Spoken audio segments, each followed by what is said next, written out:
From a 602 area code. Who's this? Where are you calling from? Yeah, hi, this is Kyle from Phoenix. Kyle from Phoenix. What's on your mind? Hey, I just had two things I want to talk to you about. The first one was I'm 100% behind you when I think that Bernie Sanders is going to end up winning this thing. I also think that the corporate class and the Democrats and the media, I don't think they fully realized how strong this socialist, populist wave is. And I was listening to some Richard Wolff, and he said the last time it was this big was back in the 20s. And after FDR died, the, billionaires, corporate class, they pushed hard, obviously, for the last 60, 70 years to try and get rid of all of those populist movements that were made.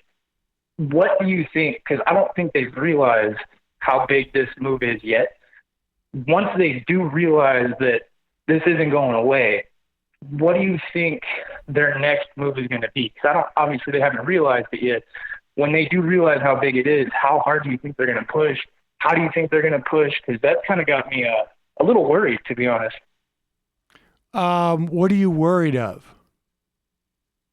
Well, I just think that when the people who are in power right now realize how big this wave is, that, like I said, the last time it was this big, we got, Medicare, unemployment, all the stuff the FDR pushed in the New Deal. I don't think they realize it's that big again. And I do. I 100% think it is that big. I don't think when they do realize it, I think it's going to be a huge push to try and, I don't know, maybe smear Bernie Sanders even harder than they already are, which is kind of hard to do, or, whatever their tactics are going to be. But I think when they realize how big this populist movement is, that they're going to put it into overdrive. I don't think they're going to make that. I don't think that realization is going to come for a while. And I don't think, frankly, I think to the extent that, if I had to just speculate, I don't think that they're going to have that realization. I think that they're, my guess would be, and, I can think of a lot worse things happening, but my guess would be that if they thought that Bernie Sanders was going to win, they would support Elizabeth Warren. That would be the smart thing to do at that point. Even after he wins the primary? If he wins, when he wins the primary. Well, I don't think that there's going to be a winner of this primary season early. I don't think that we're going to have a sense like in March, let's say. I can tell you that professional, political people, even people who were very, very sympathetic to Bernie Sanders, felt that in February of 2016 that you're not going to win this. But I don't think that we're going to have a similar situation. I think it's going to be, people are not going, people may have opinions in February of 2016, but I think they're going to be divergent. And so I think really it's going to be a question at the, going into the convention. I think it's conceivable. Everybody, every year people say that, but I don't think there's going to be something like, well, I don't know, but I think that people are going to probably, if they're smart, they'll say, vote for Elizabeth Warren.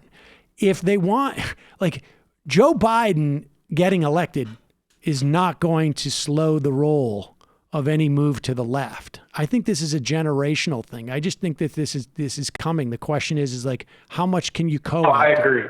I would just say maybe outside of a presidential, well, I will say I think it does underline how important and distinct Sanders is, that he really is the ultimate threat to these people, and that's a very strong argument for him. Absolutely. But more broadly, I want to be really careful about this because I don't mean this in any kind of conscious and conspiratorial sense, but I do think that if you look at this sort of some of the patterns globally, and the United States has more circuit breakers than other countries, but if you even look at state laws against protesting, you look at a lot of moves to restrict the things that the state of Dakota was doing against the water protectors, rise of private security firms and things like that. I think that in a broader sense, when people realize that this might be a changing political dynamic, you really are going to have to, everybody should reread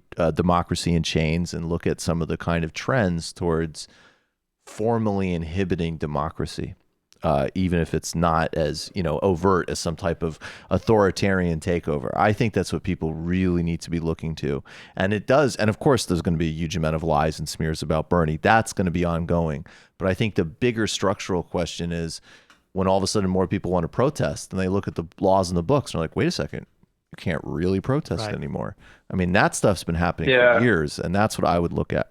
Appreciate the call. So you're saying more on like the idea of after. Okay, well, I just want to get to my second point real quick. If that's okay. It's just that I'm in Phoenix, Arizona, and we all know that one of the Koch brothers just died. Woohoo! And they're still they're pushing a Prop 105 and 106 right now because we just got a light rail passed, and we're building it. It's doing really well.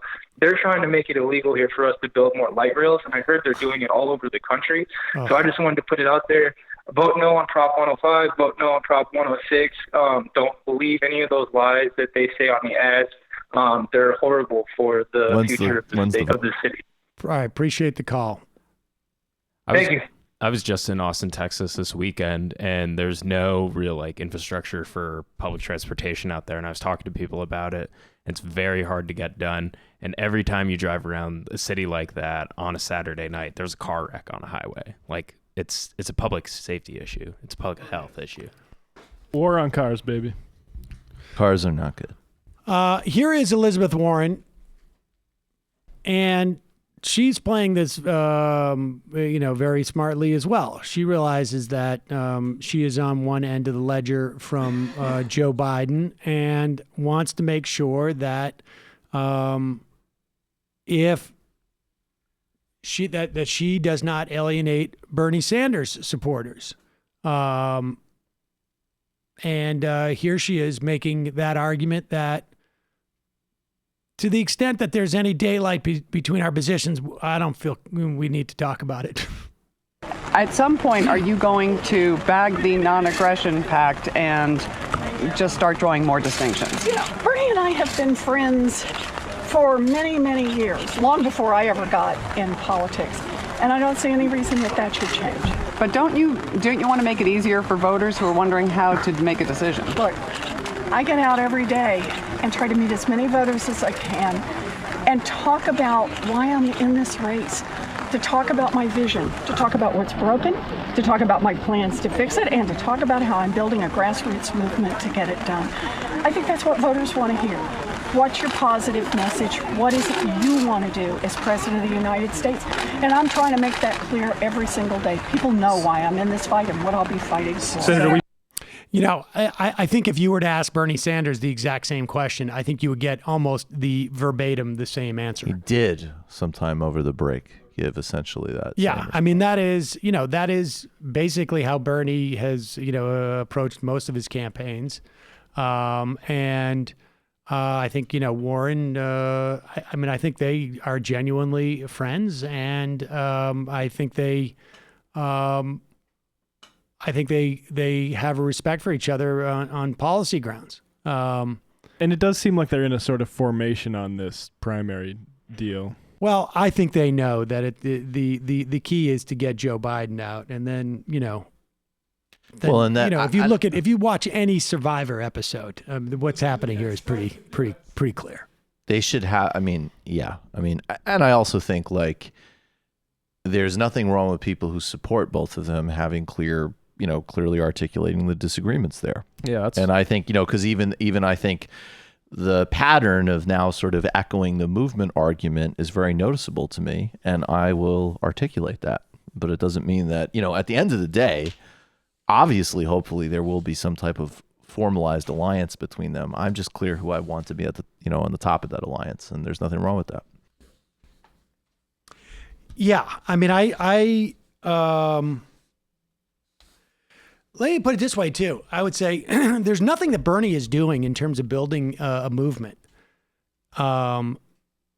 that I don't think, I mean, that movement, let me put it this way. The movement that he is building under a President Biden will serve a very different function than it would under a President Warren. And serve a totally different function under President Sanders as well. Yes. But I would imagine the dynamic between that movement and Sanders and the dynamic between Warren and that movement would not be nearly as different as it would be under Biden.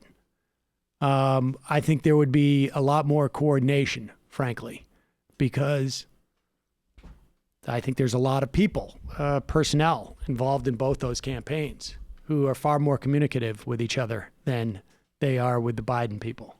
And I don't think that would change in the context of an administration. But as we said...